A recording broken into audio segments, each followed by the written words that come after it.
ছাত্র আন্দোলন হারাম, ছাত্র আন্দোলন হারাম। যারা ছাত্র আন্দোলন করে তারা মানুষ না, তারা পশু, তারা পশু।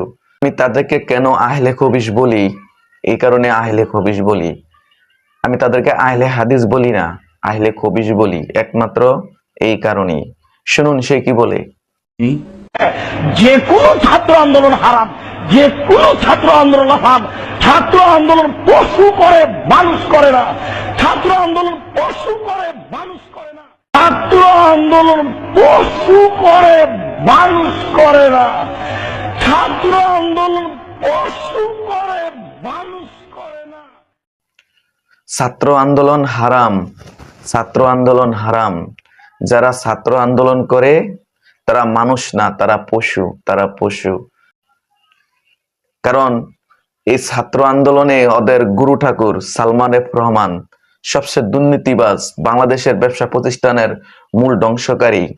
এদেশের ব্যাংকগুলোকে লুট করে খালি করে দিয়েছে এই সালমান এফ রহমানের নেতৃত্বে। কারণ এই আহলে হাদিসদের গুরু ঠাকুর হইল, ওদের পীর হইল সালমান এফ রহমান। কারণ এই আন্দোলনে তাদের গুরু ঠাকুর অপমান অপদস্থ হয়েছে, ক্ষমতা থেকে বিতাড়িত হয়েছে, যার কারণে তারা চেষ্টা করেছিল এই সমস্ত কথা বলে ছাত্র জনতাকে এই আন্দোলন থেকে সরিয়ে দেওয়া।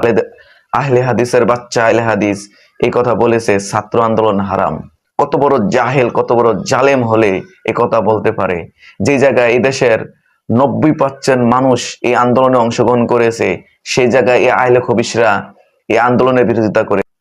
এই আহলে খবিশের বাচ্চারা সব সময় এদেশের মানুষের সাথে মুনাফিকি করে, ওরা অল টাইমই মুনাফিক। ওদের ব্রিটিশ আমল থেকে ওরা এই পর্যন্ত ওদের রূপ 3বার চেঞ্জ হয়েছে, একবার এক এক নামে আত্মপ্রকাশ ঘটেছে এই আহলে হাদিসদের। এখন আবার এই আন্দোলন নিয়ে তারা কি যে কথা বলেছে, কি যে নোংরা ভাষায় যে সমস্ত কথাবার্তা বলেছে, এটা মুখে দিয়ে আসে না। আমার এই পেজটি ফলো দিয়ে রাখুন, নতুন নতুন ভিডিওটা শেয়ার করে দিবেন। আর এই আহলে খবিশের বাচ্চাদেরকে কঠোর জবাব দেওয়ার জন্য আরো ভিডিও নিয়ে আসবো আমরা। ফলো করে রাখুন।